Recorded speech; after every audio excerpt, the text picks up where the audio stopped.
Hello guys, isang masayang araw po sa ating lahat and kumusta po kayo, no? Welcome to my channel. Dito magbibigay po ako ng sample about po sa numerology reading. And since nasikat ngayon or trending ngayon ang hiwalayang Maris at saka Rico, no? So, nakita ko yung birthday niya doon, so napag-isipan ko na siguro pwede ko siyang i-read, ano? This is for entertainment only and sample lang po, no, kung paano po natin magigets po ang pag-uugali or more on energy po ng isang tao. So, makita mo dito kung alin po ang mas mahalaga sa kanya or dominant po sa pagkatao niya. And dito magbabase po ako dito sa Magic Square. So ang Magic Square, ito yung mga numero which is 4, 9, 2 na kung itutal mo siya is also 15. Kung maalala ninyo guys, ang Sator, so kahit saan mo po siya babasahin is iisang word lang po yun. The same thing with numbers. So marami pong klase po ng Magic Square. Meron pong mag-i-end siya ng mag-i-end po siya ng 18, so on and forth. So sa akin magbibigay, I like 15, no? Ito kasing 15 is like sa tarot card is the most negative, or sabihin na po nating negative siya. And pero sa akin is more on yung mga tao po kasi na nag-i-strive po ng into something na mag-succeed. So marami po sila talagang pagdadaanan po na mga pagsubok, no? Kasi kung hindi ka naman po talaga nag-aim po ng mas mataas, so normal ka lang, wala kang problema, wala kang iniisip, no? Kasi tanggap mo siya as is. Pero sa mga tao po na nag-aim po ng mas higher, dadaan po sila sa mga pagsubok, no? Like the tarot card of the Tower, no? The Tower of Babel, no? So this one, to make it short, so pag-usapan natin si Rico Blanco for the time being for entertainment purpose only. Tingnan natin kung ano po yung energy niya. And maybe magkakaroon po kayo ng idea kung bakit po sila nagkakahiwalay at bakit po sila hindi nagiging match ni Maris, no? Okay, so si Rico is March 17, 1973. So it's Pisces, no? Makikita ba niyo guys, no? Makikita niyo, no? Pisces po siya. And ang i-total mo yung 1 plus 7 is equals to 8. And i-total mo yung lahat, 3 plus 1 plus 7 plus 9, 1 plus 9 plus 7 plus 3 is equals to 4. Okay? So, ang parehas po ang ending po ng ano, or parehas po yung numero nila, which is even number 8 and 4, 4, 8, no? So, ito talaga is like, pataas po talaga ang numerong ito. Sabihin na natin na ang birthday po na March 17, 73 or 1973, regardless man po kung sino siya, ang ini-aim po kasi niya, since po na nagkakaisip po siya, is like mas stable po, or magkakaroon po siya ng magkakaroon po siya ng stability sa life niya. Pagdating po sa negosyo kasi ang 4 at saka 8, ito po talaga yung mga tao to na gusto talaga pong mag-succeed when it comes to business or mag-succeed when it comes to life, no? Pero kung susumahin po natin, ito din po yung mga tao na mula pa pagkabata talaga pong mahirap po ang pinagdaanan nila. Kasi ang 8 po talaga, ang birthday na 8 is talaga pong medyo, marami kasi silang gustong abutin. And nadidivide po ang energy nila papunta po sa knowing yourself, tapos sa gusto nilang gagawin. It's just like papunta supposed to be ang 1 plus ang 1 kasi isa kaliwa niya, which is ang ginagawa niya, and then papunta po sa right, which is 7. Like ang supposed to be, ang kailangan niyang gawin is yung lahat ng gagawin niya is patungkol po sa sarili. Alamin po talaga ang sarili niya kasi ang 7 is about God, no? So sa iba niyan is ang God ninyo is nasa simbahan, pero sa akin ang God ko is within yourself, no? If you want to know God, then you better know yourself, and then you will know God. Okay? So, let's go. So, as I said, no, kung itotal mo for etong paganyan po siya na gagamitin ko to, ha. Kung paganyan po ang pagbasa ninyo, it will total to 15. So, mga gustong magkaroon po ng ito po ang paggawa ko, no. Ito naman, 4, no, 4 plus 5 plus 6 is also equals to 15. So, kahit saan ka dyan papunta, is same total, no? Papunta ka dyan is 15, papunta ka dito is 15 pa rin yan, no? 15 pa rin yan, lahat po yan. So, ito yung kaya ko tinatawag siyang magic square po, no? Sa magic square of 15, no? And this is Lo-Shu grid or makalumang pamamaraan po ng Chinese, no? Alright, let's go. So, sabihin ko sa inyo, as I said, no, pag-usapan natin ito si Rico Blanco para mas madali po tayo, no. Ang birthday ni Rico is 3. This is 3 March and 17, this is 1. Okay, and 7. Alright, so dagdagan po natin 19, 1 and 73, this is 9. This is 7 ulit and then 3 ulit. Now, tingnan ninyong maigi kung saan ang patungo po ang energy po niya. So, as I said, ito po, no, so nakikita ninyo, itong visible po na to, ito po yung conscious na. Yung kung ano ang iniisip niya, kung ano ang gusto mong gawin, no. In anybody, kung sino man po ang mag-rito, lahat po yan na visible po dyan, yun po ang conscious plane ninyo. Yung iniisip niyo, like, ano ba ang gusto mong gawin? This is 9. Sorry, this is 9. So, isang 9 po kayo, no? Kasi 1973, no? So, yan. Kung makita po ninyo, ang 1 is nandito po, no? Kung anong gusto niyang gawin. Dalawa na po yan. And the 3 is like, kung mayroon kang connection, magko-connect po yan siya dyan. No? And it's 9. And papunta sa right kan, papunta din po. And, so, nakita ninyo. Is a box. No? Okay, now, move on. I will explain it more. So, sino man po, no, kung gusto ninyong matingnan kung ano po yung birthday nyo, itutal lang po ninyo yan lahat, and then, ibalagay po ninyo sa box, and then, tingnan ninyo kung ano yung nakikita ninyo ng numero. So, kung yung nakikita ninyo ng numero, it's just like this one, si Rico, marami po, no, marami, 4 po yan, no. Kumbaga, ibig sabihin niya, si Rico, from the beginning, alam na niya kung anong gusto niya sa buhay niya. Eksakto. And then, pinagpaplanuhan po niya yan. Although, dumaan po siya ng matinding paghihirap po nung maliit siya hanggang na-strive po niya ngayon kung ano man narating niya. Hindi ko siya masyadong kilala. Alam ko lang singer siya, no? Pero hindi ako masyado sa media. Pero nagbabase po ako dito sa card na to, or sa reading na to, no? So, balik tayo dito sa baba, no? Si Rico, let's say, as I said, itong mga visible na to, visible, no? Yan po ang conscious ng isang tao. Kahit sino man po ang i-reading mo. So, ito naman po na hindi nakikita is invisible po yan. Yan po yung subconscious niya. And mind you guys, no, may mga numero ako na pabalik-balik lang po. Like, dalawang box lang ang nandoon. So, mas prone sila sa subconscious. Hindi nila alam kung anong gagawin nila. Versus doon sa mga taong alam nila kung saan sila patungo. Like, dito si kay Rico Blanco, no. So, lahat yan, kung itutal mo ang, I said, kung sino man, anin man po dyan ang visible po dyan, or yung invisible po is like 8, okay, tapos 4. Makita ninyo guys, wala po siyang 4 dyan. Ito po yung hindi po nakikita natin. And then, ito naman po is like 6, no?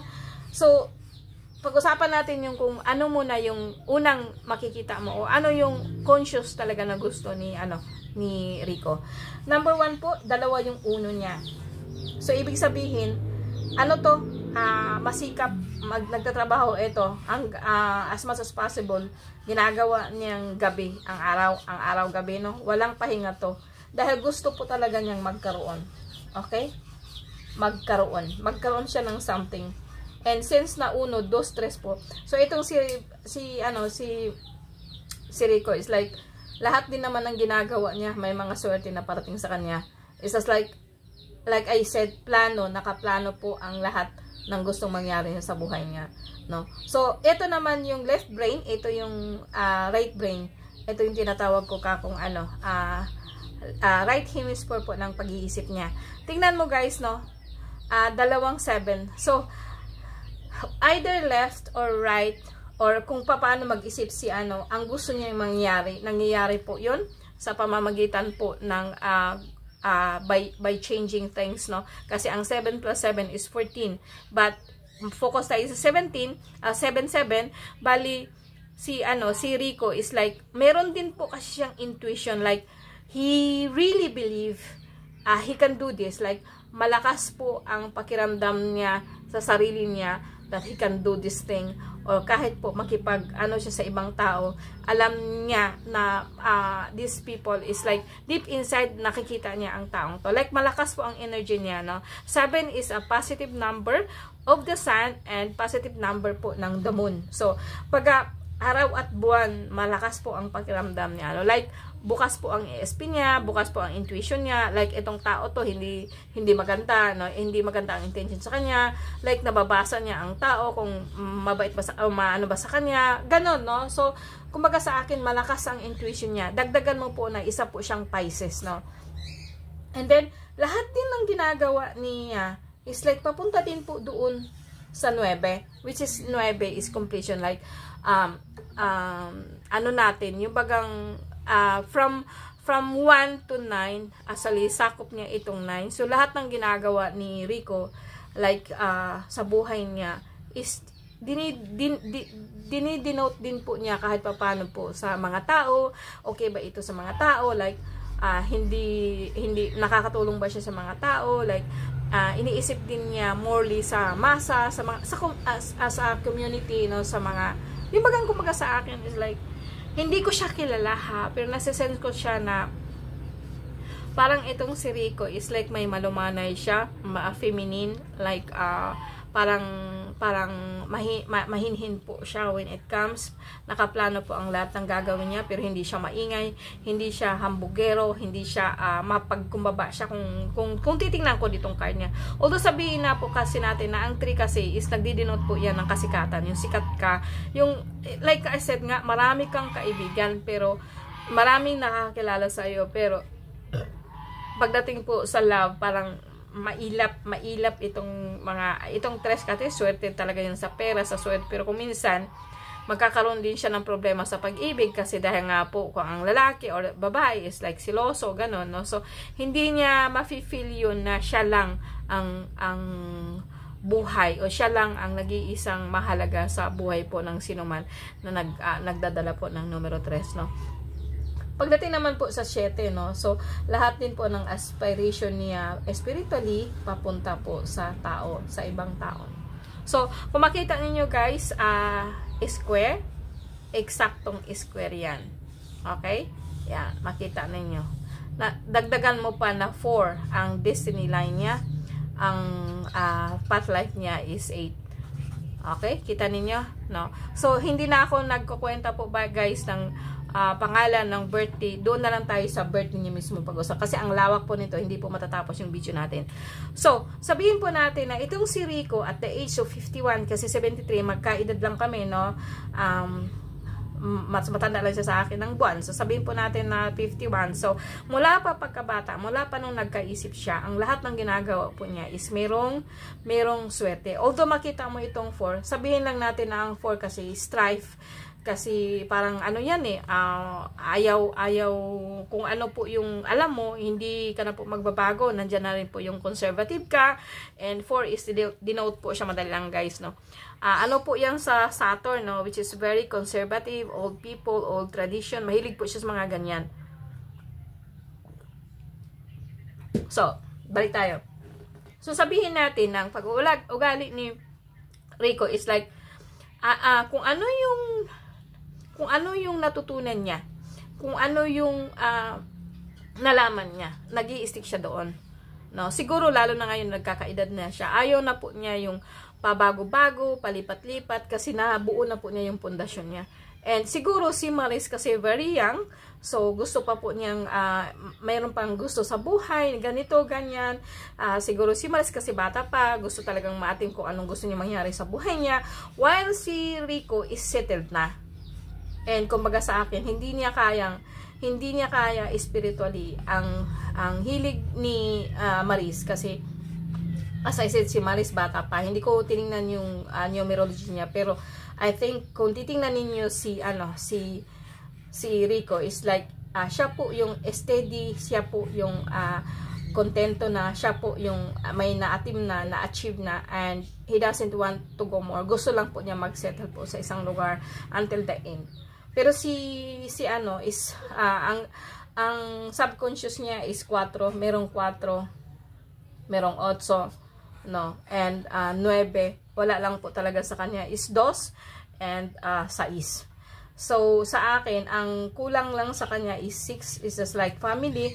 Parang ano, no, malungkot siya talaga kung kuminsan po, kasi kahit sabihin natin na mahilig po siya sa bahay, ito po yung wala sa kanya, and itong 2, which is emotion, no? Parang tinatago niya yung damdamin niya sa na baka kako hindi siya nagpapakita ng totoong nararamdaman niya.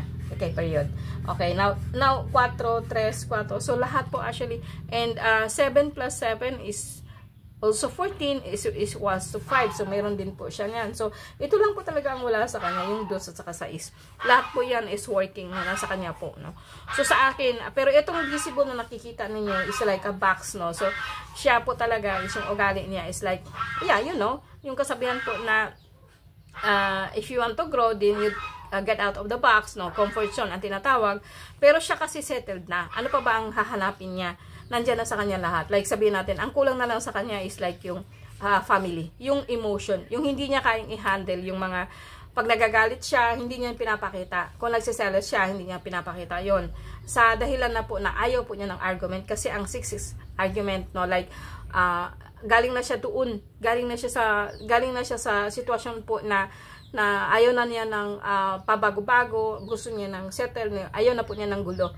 And this is what I feel about Rico, no? Kung tingnan ko po yung birthday niya, it doesn't matter kung sino pa siya, kasi hindi naman talaga ako mahilig sa media, hindi po ako nakita ko lang, no, alam niyo na sa reels, no, trending po yun ngayon. So ito yung sample na ibibigay ko sa inyo guys, kung sakasakali kung interesado kayo sa numerology.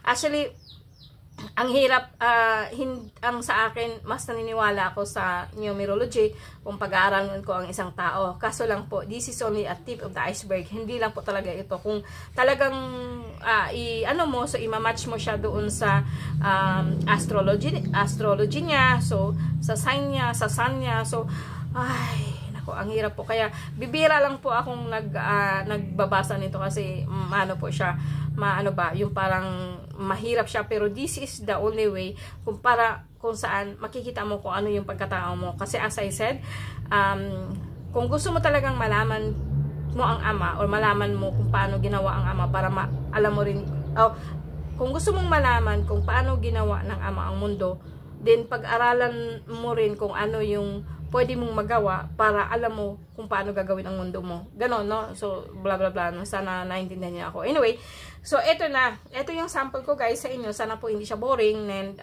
hopefully meron kayong napupulutan po ng aral. Thank you very much guys, and have a day ahead. Thank you!